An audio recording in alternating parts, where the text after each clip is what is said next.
प्रेमी सज्जनों की सेवा में महाभारत की कथा से लाखा भवन अर्थात लाक्षागृह के महल के संबंध में कुछ रागनियां पेश हैं। यह महल जिसमें पांडव हस्तिनापुर से आकर कुछ दिन ठहरे थे, यह वारणावत अर्थात बरनावे में बनाया गया था। यह बरनावा आजकल जिला मेरठ की तहसील सरधना में एक छोटा सा गांव है, जो उस समय एक सुंदर शहर था। कुरु वंश की राजधानी हस्तिनापुर भी आजकल जिला मेरठ की तहसील मवाना में ही है। तो कथा इस प्रकार से शुरू होती है कि गुरु द्रोणाचार्य जी के गुरुकुल में पांचों पांडव पुत्र तथा सभी धृतराष्ट्र के पुत्र बाण विद्या सीखते थे। राजकुमारों की शिक्षा जब संपूर्ण हो जाती है तो द्रोणाचार्य ने महाराज धृतराष्ट्र के पास संदेशा भिजवाया कि सभी राजकुमार अस्त्र कौशल में पारंगत हो गए हैं, अतः एक रंग मंडप तैयार कराया जाए जिसमें जनता के समक्ष राजकुमारों की अस्त्र कला का प्रदर्शन किया जाएगा। तो प्रेमियों, रंग मंडप में अर्जुन ने इस प्रकार के बाण चलाए कि एक में बादल घिर आए, बारिश होने लगी और एक बाण में ही पर्वत प्रकट हो गए। क्षण भर में अर्जुन अंतर्ध्यान हो जाते, पल भर में बहुत लंबे तथा पल भर में छोटे हो जाते थे। इस प्रकार के अर्जुन के अस्त्र कौशल से दुर्योधन को बहुत तीव्र ईर्ष्या हुई और लड़ाई झगड़े पर उतारू हो जाता है। लेकिन गुरु द्रोणाचार्य जी ने किसी प्रकार से समझाकर स्थिति को शांत किया। सभा विसर्जित कर दी गई और फिर तो दुर्योधन आए दिन बवाल खड़ा करता था। वह अपने पिता से कहता था कि पांडवों को हस्तिनापुर से कहीं दूर बाहर भेज दो और उनको वारणावत अर्थात बरनावे में भेज दो। तो एक दिन इसी बात की जिद करता हुआ दुर्योधन अपने पिता धृतराष्ट्र से क्या कहता है।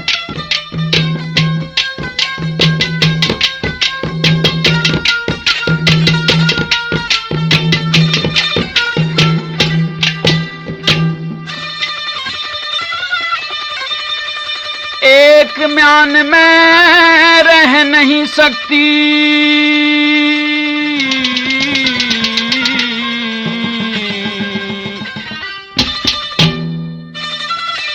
ओ महाराज कटारी दो।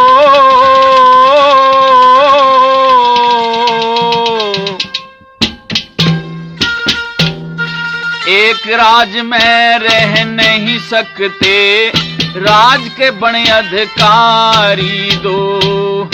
एक म्यान में रह नहीं सकती, ओ महाराज कटारी दो।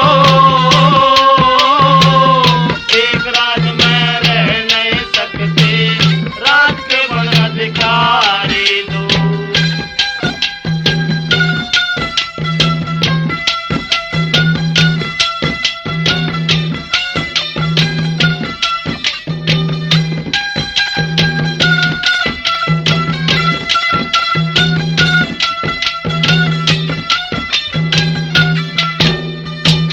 भीष्म विदुर द्रोण गुरु भी उनका ही दम भरते हैं।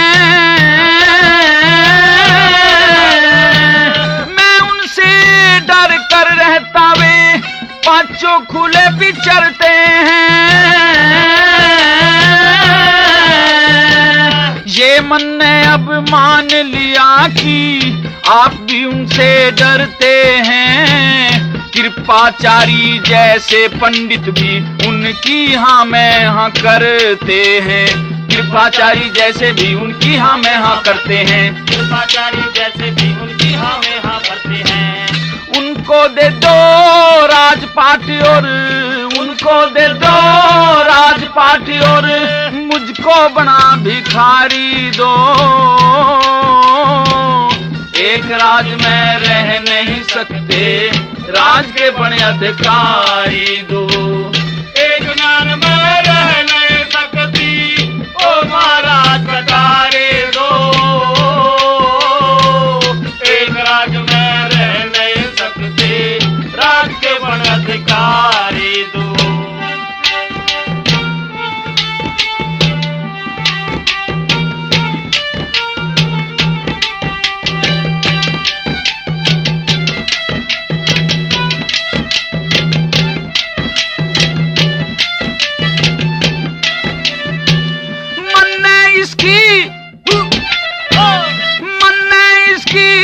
फिकर नहीं मैं बन के रह लूं बनवासी, कुंती बन रही महारानी और मेरी माँ बन रही दासी। धक्के खाओ लाद उन्हीं की जिनके बाप सत्यानाशी, अपने तन पे भस्म रमा के मैं बन जाऊं सन्यासी। अपने तन पे भस्म रमा के मैं बन जाऊं सन्यासी। अपने तन पे भस्म रमा के मैं बन जाऊं सन्यासी। मेरे कंधे झोली धर दो, मेरे कंधे झोली धर दो, उनको दौलत सारी दो। एक राज में रह नहीं सकते, राज के बने अधिकारी दो। एक ज्ञान में रह नहीं सकती, ओ महाराज कटारे दो। एक राज में रह नहीं सकते, राज के बन अधिकारी दो।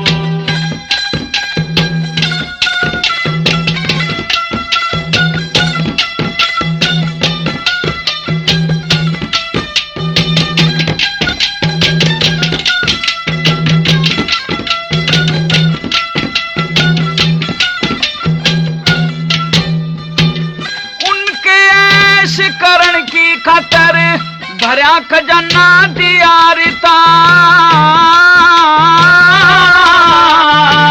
जो त्यों करके जैसे तैसे अपने दिन में रहा बिता। जीव मरूं या कुछ भी करूं मैं, तुम्हें जरूरत नहीं पिता। या तो मार कटारी मर जाऊं या जल जाऊं लगा चिता। या तो मार कटारी मर जाऊं या जल जाऊं लगा चिता। या तो मार कटारी मर जाऊं या जल जाऊं लगा चिता। मैं तो नंगे पैरों फिर लूं, मैं तो नंगे पैरों फिर लूं, उनको सभी सवारी दो। एक राज में रह नहीं सकते, राज के बने अधिकारी दो। एक ज्ञान में रह नहीं सकती, ओ महाराज कटारे दो।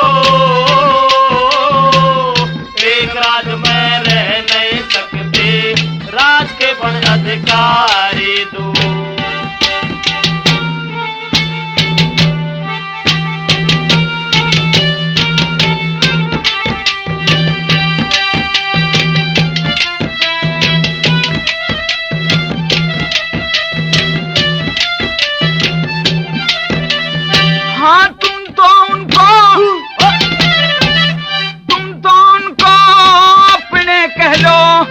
भाई ना कहने का, अब तक तो अपमान सहा पर अब अपमान न सहने का। अलग रहूंगा इस झगड़े से, नहीं किसी को दहने का। जिस नगरी में रहेंगे पांडव उसमें मैं न रहने का। जिस नगरी में रहेंगे पांडव उसमें मैं न रहने का। जिस नगरी में रहेंगे पांडव उसमें मैं न रहने का। उनको दे दो राज गजब, हाँ उनको दे दो राज गजब, और मुझे झोंपड़ी न्यारी दो। एक राज में रह नहीं सकते, राज के बड़े अधिकारी दो। एक ज्ञान में रह नहीं सकते,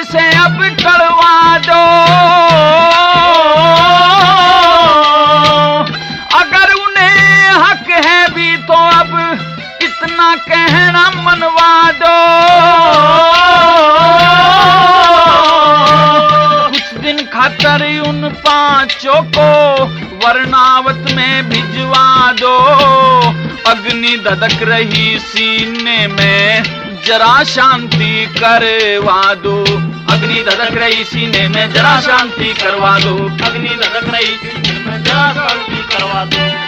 इतना भी ना करो तो मेरे, इतना भी ना करो तो मेरे गल पे एक दुधारी दो, एक राज में रह नहीं सकते, राज के बड़े अधिकारी दो, एक ज्ञान में रह नहीं सकती, ओ महाराज कटारी दो, एक राज में रह नहीं सकते, राज के बन अधिकारी दो। दुर्योधन अपने पिता राजा धृतराष्ट्र पर बहुत प्रकार से दबाव डालता रहता है। कहता है कि मेरे मन में पांडवों के प्रति क्रोध और ईर्ष्या है, और यह तब शांत हो सकती है जब इन्हें कुछ दिन के लिए हस्तिनापुर से बाहर वारणावत में भेज दिया जाए। तो धृतराष्ट्र अपने पुत्र दुर्योधन को समझाता है कि बेटा, मैं राज्य का अधिकारी भी नहीं था, मैं तो पांडवों के पिता पांडु के राज का तब तक संचालन कर रहा हूं जब तक उसके पुत्र राज्य संभालने के योग्य न हो जाएं। और यदि उन्हें बरनावा भेजा जाएगा तो उनके मन में मेरी और तेरी दोनों की तरफ से शंका पैदा होगी। और इस प्रकार धृतराष्ट्र अपने पुत्र दुर्योधन को समझाते हुए क्या कहते हैं,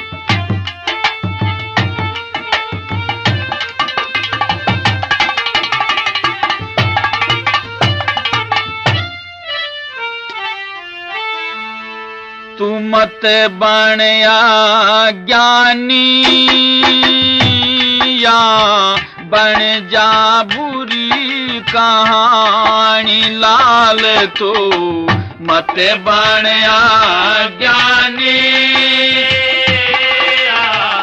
बन जा बुरी कहानी लाल, तू मत बन ज्ञानी बन जा बुरी कहानी।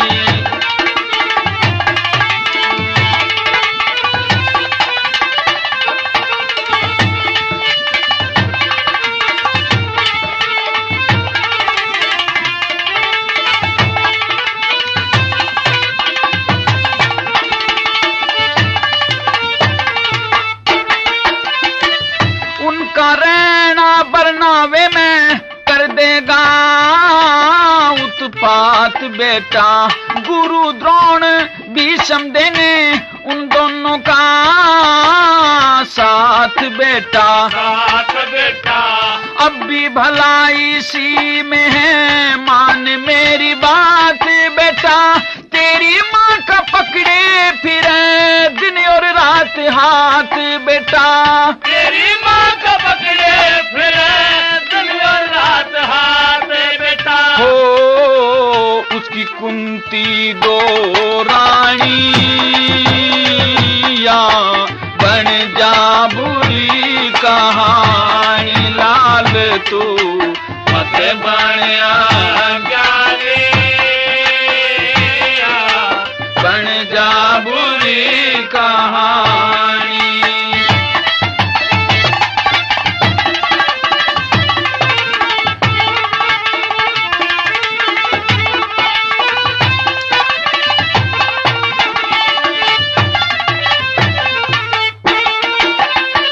बरनावे में जाने से तो उनका दिल हो तंग होगा, तंग होने के कारण फिर दूसरा ही ढंग होगा, जंग होगा। ढंग भी मैं जानता हूँ, थारा उनका जंग होगा, विदुर जैसे विद्वानों का तुमसे नारंग होगा, विदुर जैसे विद्वानों का तुमसे नारंग होगा। हो पड़े मुश्किल ठानी या बन जा बुरी कहानी लाल तू मत बन अज्ञानी, बन जा बुरी कहानी।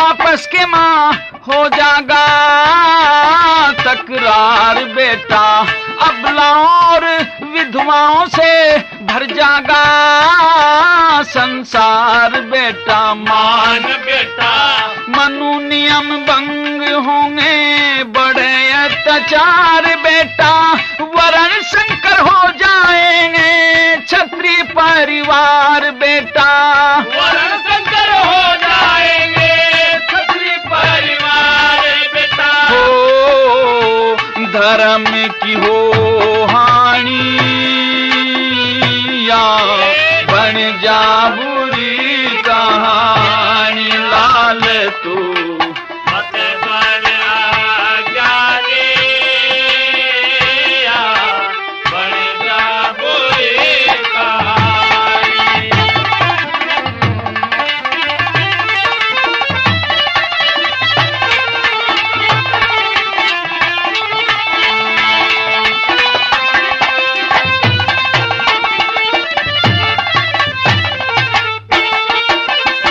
घर की फूट कर देती हैं बहुत बड़ी हानि बेटा, किसी दिन थारा उनका जंग छिड़े मैदानी बेटा। मान बेटा वे भी तेरे भाई हैं ना चाहिए इतनी ग्लानी बेटा, अपने हाथ तो नहीं रहेगी अपनी राजधानी बेटा, अपने हाथ तो नहीं रहेगी अपनी राजधानी बेटा। हो गजब भविष्य वाणी या बन जा बुरी कहानी लाल तू मत बन अज्ञानी, बन जा बुरी कहानी लाल तू मत बन अज्ञानी, बन जा बुरी कहानी।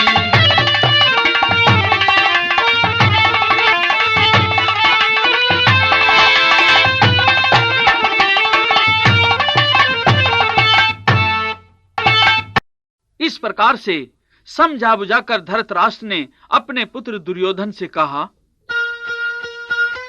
कि बेटा, पांडवों को बरनावा भेजने के विषय में मैं बाद में सोचूंगा, पहले तो मुझे युधिष्ठिर को शीघ्र ही युवराज पद पर बैठाना है। और इस प्रकार से जल्दी ही युधिष्ठिर को युवराज पद दे दिया गया। लेकिन दुर्योधन ने पांडवों को बरनावा भेजने की बात हर रोज अड़ाए रखी और साथ साथ दुर्योधन ने मिस्त्री पुरोचन से बरनावे में 1,00,000 पोटास कागज के गत्ते, बांस आदि से एक ऐसा महल बनवाया जो कि एक चिंगारी से ही जलकर राख हो सकता था। और इधर धृतराष्ट्र ने युधिष्ठिर को अपने पास बुलाया और कहा कि बेटा, तुम पांचों भाई कुछ दिन के लिए बरनावा चले जाओ, वहां तुम्हारा मैं सब प्रकार से सुविधा पूर्वक रहने का इंतजाम करवा दूंगा। यहाँ तो ये पापी दुर्योधन रोज तुम लोगों से दुश्मनी बांधता रहता है। तो राजा की ये बात सुनकर पांचों भाई व कुंती बरनावा जाने को तैयार हो जाते हैं। तो चलते समय विदुर भगत धर्म युधिष्ठिर को कुछ इशारों की भाषा में समझाते हैं और विदुर भगत धर्म से क्या कहते हैं।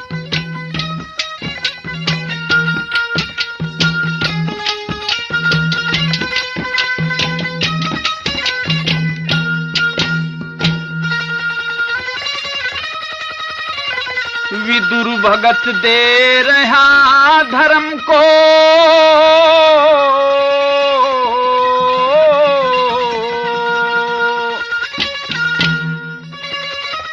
एक अनोखा ज्ञान।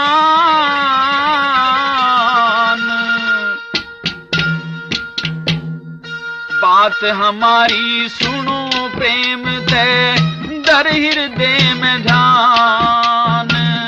विदुर भगत दे रहा धर्म को एक अनोखा ज्ञान। बात हमारी सुनो प्रेम से दर हृदय में ध्यान।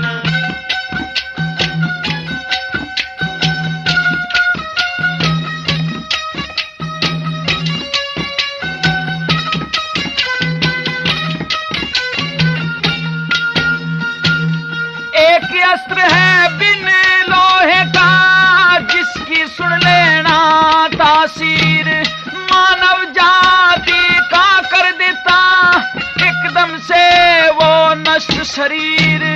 जो इसका मतलब समझेगा उसका ना होगा खीर। जो इसका मतलब समझेगा उसका न होगा आखिर। घास फूस सारे जंगल को राख बना देती है आग बिल के जीव बच जाते हैं। सोचो बेटा दगा दिमाग हंसा बुद्धि से जीते हैं धोखा खाते देखे काग। हंसा बुद्धि से जीते हैं धोखा खाते देखे काग। मनोभाव बैरी का जान के बचते नीतिवान। बात हमारी सुनो प्रेम से कर हृदय में ध्यान। विदुर भगत दे रहा धर्म को एक अनोखा ज्ञान। बात हमारी सुनो प्रेम से कर हृदय में ध्यान।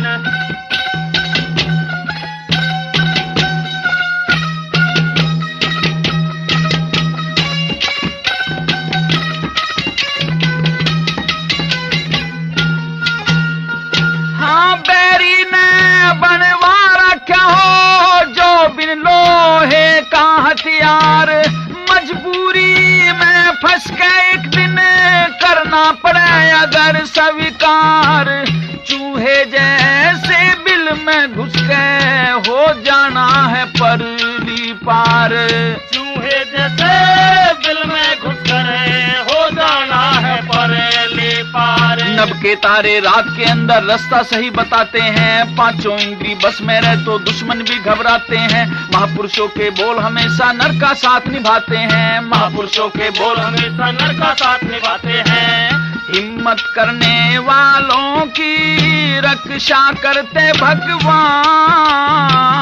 बात हमारी सुनो प्रेम से हृदय में जान। विदुर भगत दे रहा धर्म को एक अनोखा ज्ञान। बात हमारी सुनो प्रेम से हृदय में जान।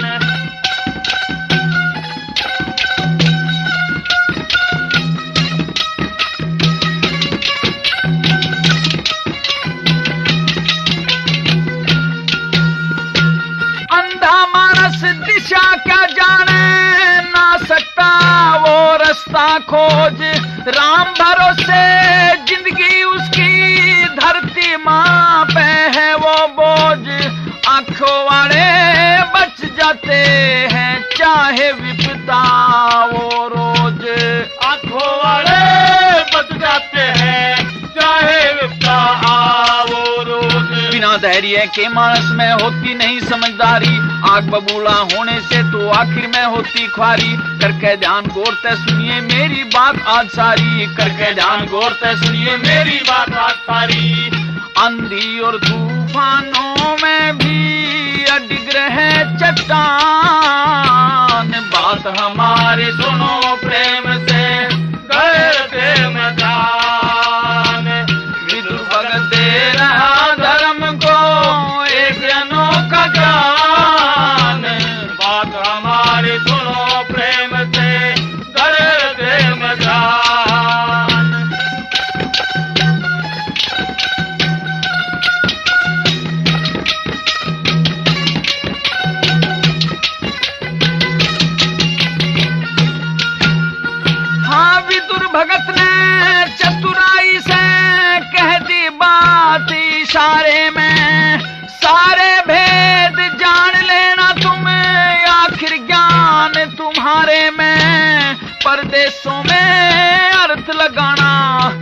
बातों के बारे में परदेशों में अर्थ लगाना, इन बातों के बारे में। भेद भरी बातें सुनकर फिर धर्मपुत्र मुस्काए थे, काका जी का प्यार देख के नैनों में जल आए थे।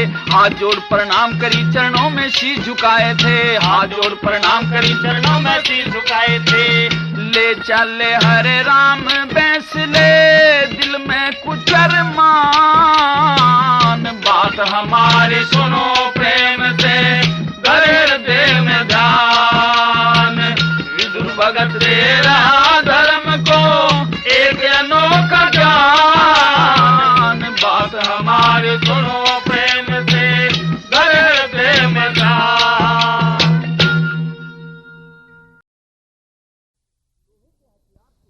लोहे के हथियार से विदुर भगत का तात्पर्य अग्नि से था।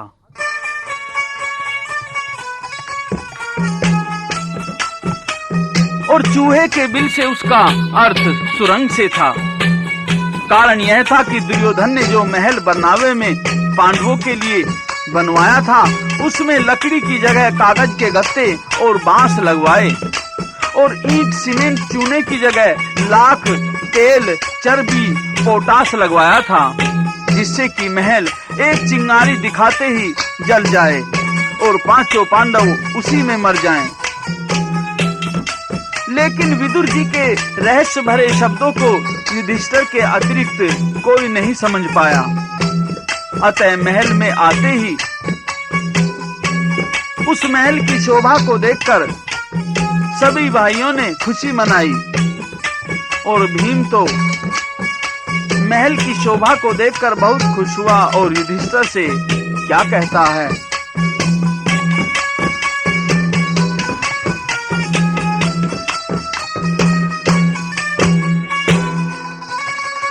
इस दुनिया ते न्यारी है शोभा इस बरनावे की, इंद्रलोक ते प्यारी है शोभा इस बरनावे की। इस दुनिया ते न्यारी है शोभा इस बरनावे की, इंद्रलोक ते प्यारी है शोभा इस बरनावे की। इस दुनिया ते प्यारी है शोभा इस बरनावे की, इंद्रलोक से प्यारी है शोभा इस बरनावे की। इस दुनिया से न्यारी है शोभा इस बरनावे की, इंद्रलोक से प्यारी है शोभा इस बरनावे की।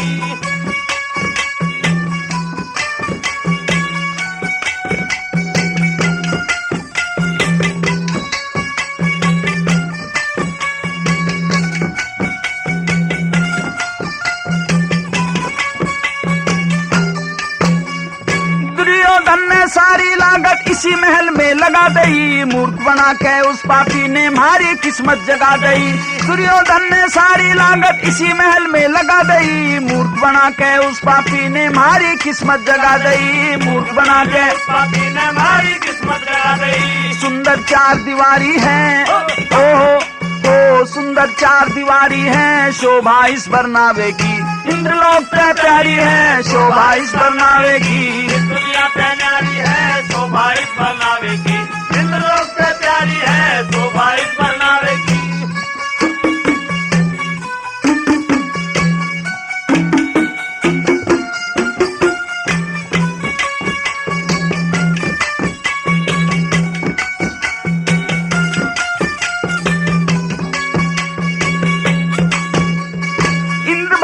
सारा नक्शा इसी महल में खींचा है, देखो भवन के ठीक सामने सुंदर बाग बगीचा है। इंद्र भवन का सारा नक्शा इसी महल में खींचा है, देखो भवन के ठीक सामने सुंदर बाग बगीचा है। देखो भवन के ठीक सामने सुंदर बाग बगीचा है। रोसों पर फुलवारी है रोसों पर फुलवारी है शोभा इस बरनावे की, इंद्रलोक पे प्यारी है शोभा इस बरनावे की। दुनिया पे नारी है शोभा इस बरनावे की, इंद्रलोक पे प्यारी है शोभा इस बरनावे की।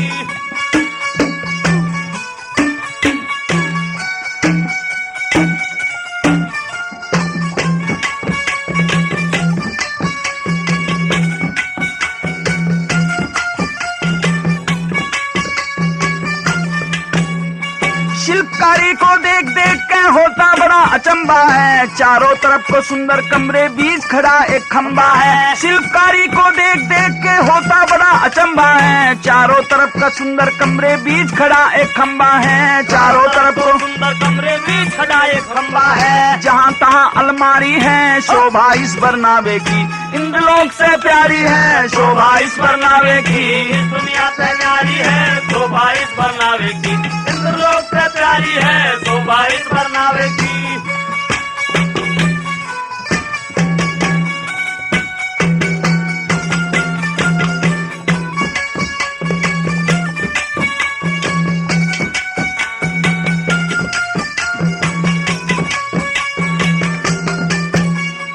अच्छा हो कि महाराज हमें हस्तिनापुर ना बुलवाए, इसी भवन के एक भाग में धर्म आश्रम खुलवाए। अच्छा हो कि महाराज हमें हस्तिनापुर ना बुलवाए, इसी भवन के एक भाग में धर्म आश्रम खुलवाए। इसी भवन के एक भाग में धर्म आश्रम खुलवाए। जहाँ पे गजब प्रचारी है, शोभा इस बरनावे की इंद्रलोक त्याचारी है, शोभा इस बरनावे की। इस दुनिया से न्यारी है, शोभा इस बरनावे की। इंद्रलोक से प्यारी है, शोभा इस बरनावे की। इस दुनिया से न्यारी है, शोभा इस बरनावे की। इंद्रलोक से प्यारी है, शोभा इस बरनावे की।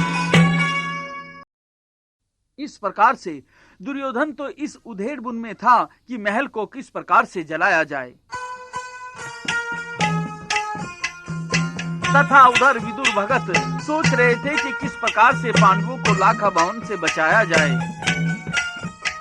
अब तो विदुर ने एक विश्वास पात्र कारीगर को, जो कि महल की खाई आदि की देखरेख में तैनात था, उसको अपने पास बुलवाया और उससे एक सुरंग बनवाई,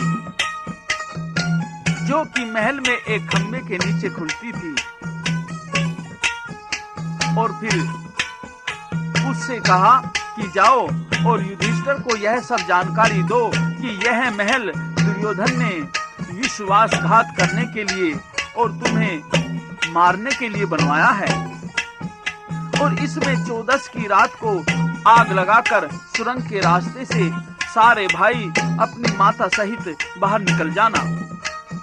तो विदुर का विश्वास पात्र कारीगर युधिष्ठिर से सारी बातें समझाता है और महल में जाकर के क्या कहता है।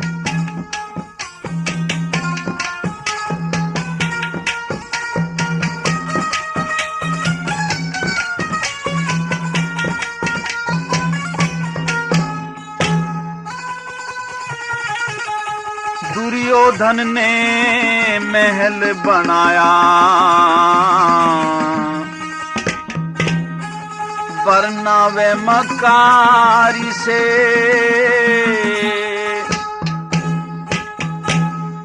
पांचों भाई रहना देखो वहां बड़ी होशियारी से। दुर्योधन ने महल बनाया, बरनावे मकारी से। पांचों भाई रहना देखो वहाँ बड़ी होशियारी से। दुर्योधन ने महल बनाया, बरनावे मकारी से। पांचों भाई रहना देखो वहाँ बड़ी होशियारी से।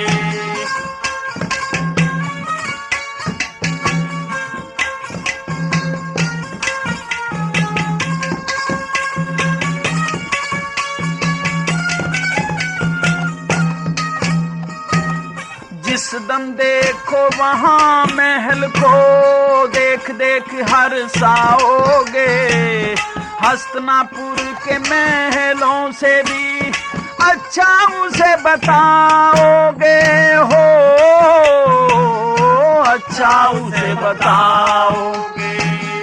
इसे देख मेरी बातों में नहीं सच्चाई पाओगे। देख महल की शोभा को तुम इसी में रहना चाहोगे हो, इसी में रहना चाहोगे। होगा ना विश्वास युधिष्ठिर, होगा ना विश्वास युधिष्ठिर, तुमको बात हमारी से।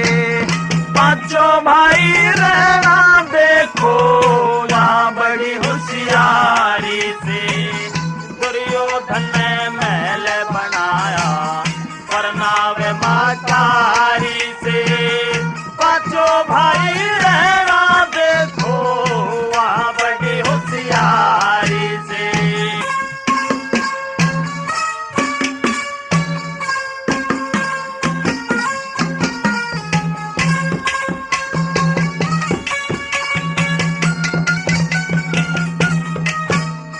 हाँ, ईट सीमेंट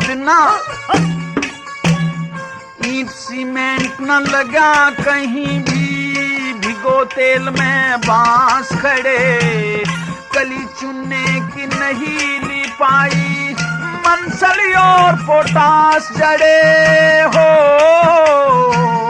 मनसली और पोटास बड़े छत की जगह कागज के गद्दे, थारे कुल का नाश खड़े, दुर्योधन की बेईमानी का करने पर्दाफाश खड़े हो,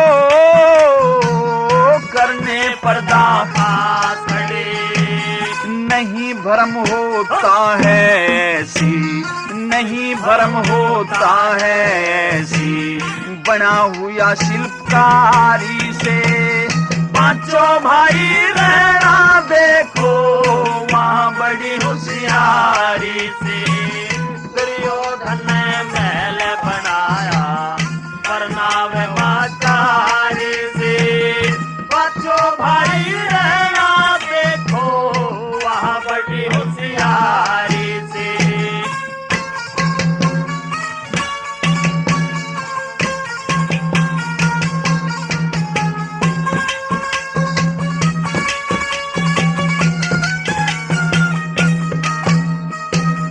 दर दीवार बने धोखे से, नहीं सेमना सा लगा, चाहे कहीं खुरच कह देखो, कुल में गंधक रा लगा हो,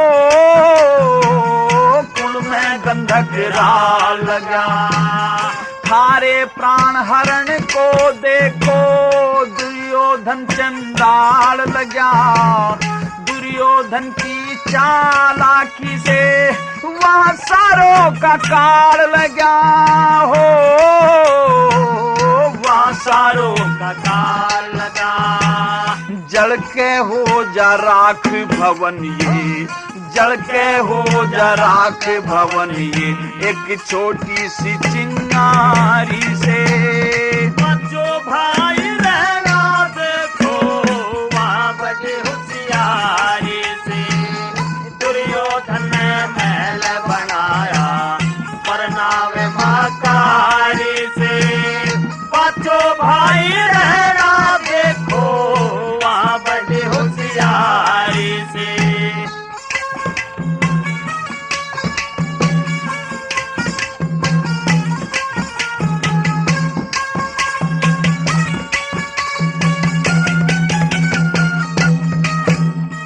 हाँ, बीचों बीच खड़ा एक खंबा, वहाँ एक विधि बना राखी, उसे उठाकर देख लियो, एक नीचे सुरंग खुदा राखी हो, नीचे सुरंग खुदा राखी। कोशिश करके वही सुरंग तो बन के बीच पूछा राखी, नहीं किसी को दिया पताए, सबसे बात छिपा राखी हो, सबसे बात छिपा राखी। हो जाएगा गजब तू कहिए, हो जाएगा गजब तू कहिए, भाइयों और महतारी से। पांचों भाई रहना देखो वहाँ बड़ी होशियारी से। दुर्योधन ने महल बनाया परनावे माकारी से। पांचों भाई रहना देखो वहाँ बड़ी होशियारी से। अब तो 14 के दिन। इधर से तो दुर्योधन ने महल में आग लगाने के लिए पुरोचन को बरनावे भेज दिया और उधर पांचों पांडव भी चौकस हो गए।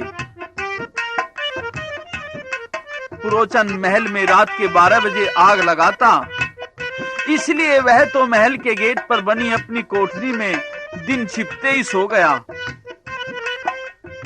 और भीम ने अब तो सबसे पहले पुरोचन की कोठरी का बाहर से ताला लगा दिया और फिर खंबे को उखाड़कर सुरंग खोल दी तथा अपने चारों भाइयों तथा माता से कह दिया कि यहां से चलने के लिए तैयार हो जाओ। और क्या कहता है,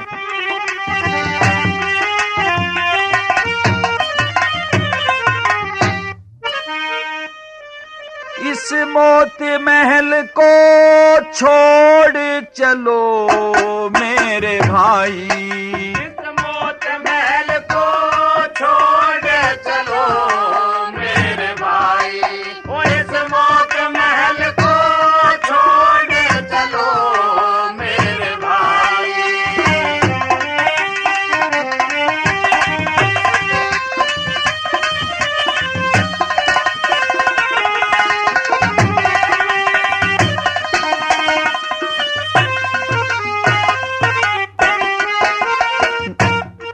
ना चाहिए देर लगानी है, तुम बचा चलो जिंदगानी है। ना चाहिए देर लगानी है, तुम बचा चलो जिंदगानी है। ना आज की रात बितानी, दिन छिपते ही आग लगानी। ना आज की रात बितानी, दिन छिपते ही आग लगानी। इस महल से नाता तोड़ चलो मेरे भाई, इस मोत महल को छोड़ चलो मेरे भाई, इस मोत महल को छोड़ चलो मेरे भाई।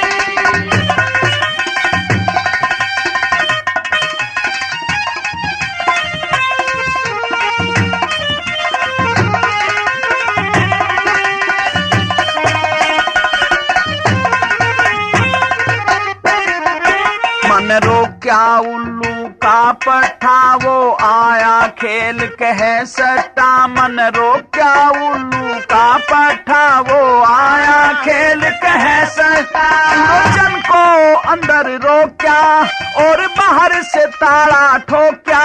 पुरोचन को अंदर रोक्या और बाहर से ताला ठोक्या। अब सुरंग के रास्ते दौड़ चलो मेरे भाई, इस मोत महल को छोड़ चलो मेरे भाई, इस मोत महल को छोड़ चलो मेरे भाई।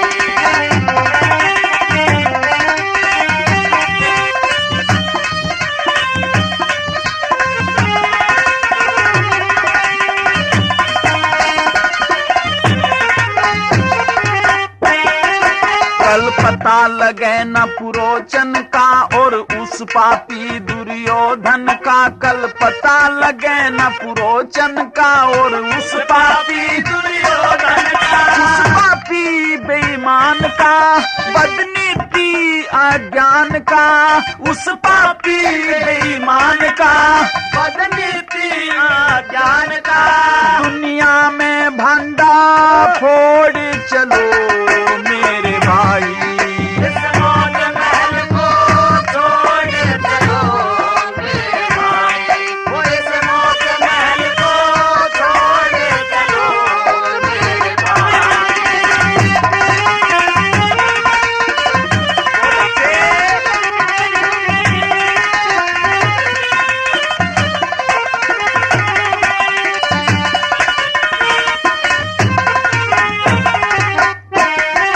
चलो मैं पाछे ते आऊंगा, यहाँ गजब में आग लगाऊंगा। चलो मैं पाछे ते आऊंगा, यहाँ गजब में आग लगाऊंगा। दिया विदुर ने हमारा साथ, चलना पा पापी की घात, दिया विदुर ने मारा साथ। चलना पापी की घात, अब जहर पे जहर निचोड़ चलो मेरे भाई। इस मौत महल को छोड़ चलो मेरे भाई, इस मौत महल को छोड़ चलो मेरे भाई।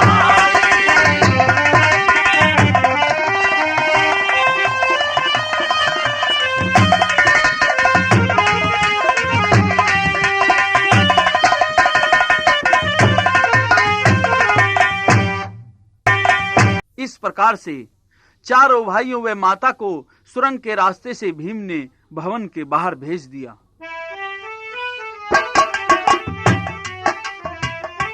और सबसे पहले पुरोचन की कोठरी में आग लगाई। सारा महल धू धू करके जलने लगा।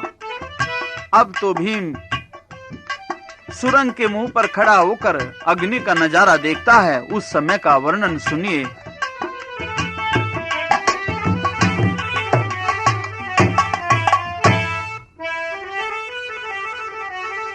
लुक दे चला जब भीम भवन में, लुक दे चला जब भीम भवन में, भीम भवन में, भीम भवन में, लुक दे चला जब भीम भवन में, लुक दे चला जब भीम भवन में, भीम भवन में, भीम भवन में, भीम भवन में, भीम भवन में, लुक दे चला जब भीम भवन में।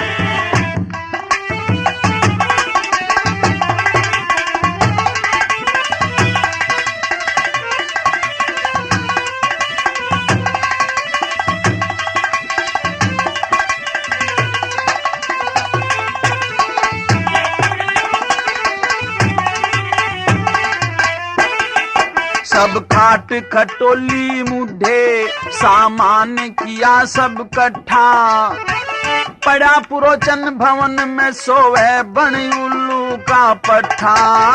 बड़ा बरोचन भवन में सोवे बड़े उल्लू का पट्टा, नीचे काम आ गया जैसे हो,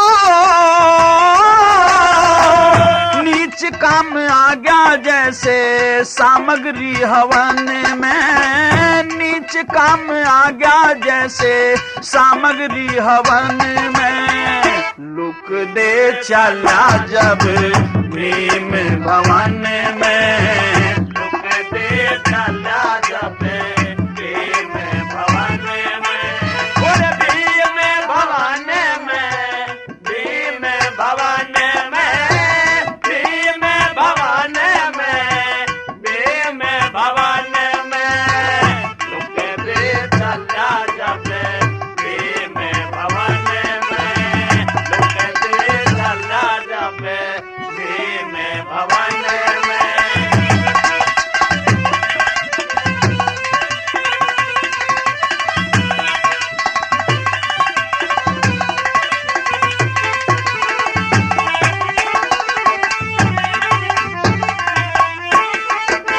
लगते ही अग्नि दीवारों के लाखों गंधक जल गए, दीवारों में बांस खड़े थे पटक पटक के बढ़ गए, दीवारों में बांस खड़े थे पटक पटक के जल गए, छत में थे कागज गत्ते हो,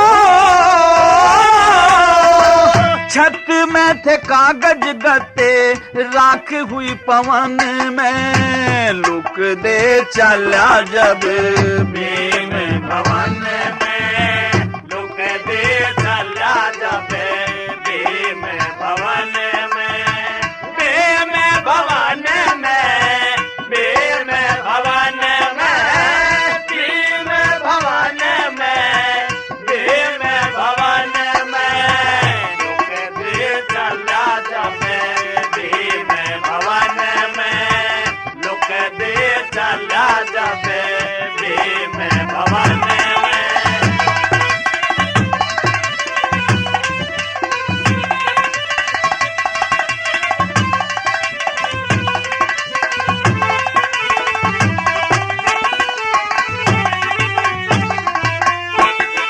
कुंती को ले सब भाई फिर भाजे बन की ओर।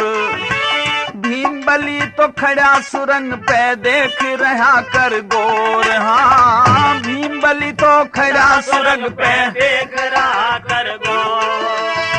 सब चीजों की राख करी हो, सब चीजों की राख करी सुरती गमन में। लुक दे चला जब भीम भवन में, लुक दे चला जब भीम भवन में। भीम भवन में, भीम भवन में, भीम भवन में, भीम भवन में।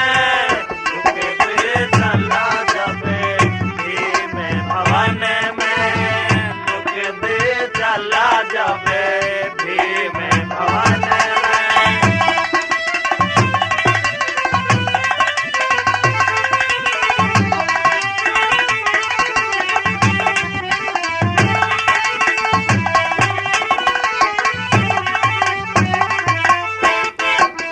जिधर को भाई गए थे फिर उसी राह को जाता। सारा किस्सा मिटा दिया न्यू माता को समझाता। ओ सारा किस्सा सुना दिया नू माता को समझाता। गजब देर करो मत ना हो, गजब देर करो मत अब दूर सो में बाण में। लुक दे चला जब भीम भवन में। लुक दे चला जब भीम भवन में। भीम भवन में, भीम भवन में, भीम भवन में, भीम भवन में। लुक दे चला जब भीम भवन में। लुक दे चला जब भीम भवन में। बहुत अच्छे दादा।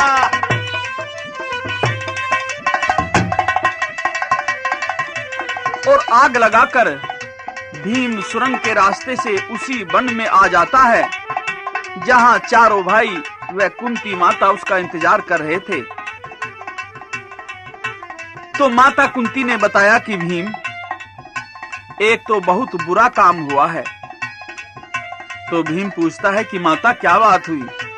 कि कल एक भिखारिन अपने 5 पुत्रों को लेकर भवन में आई थी और वे सब के सब तो वहीं सोए हुए थे। उनको तो हमें जगाना भी याद नहीं रहा। वे तो बेचारे अवश्य जल मरे होंगे। तो प्रेमियों, लाखा भवन का यह किस्सा अब यहीं समाप्त होता है।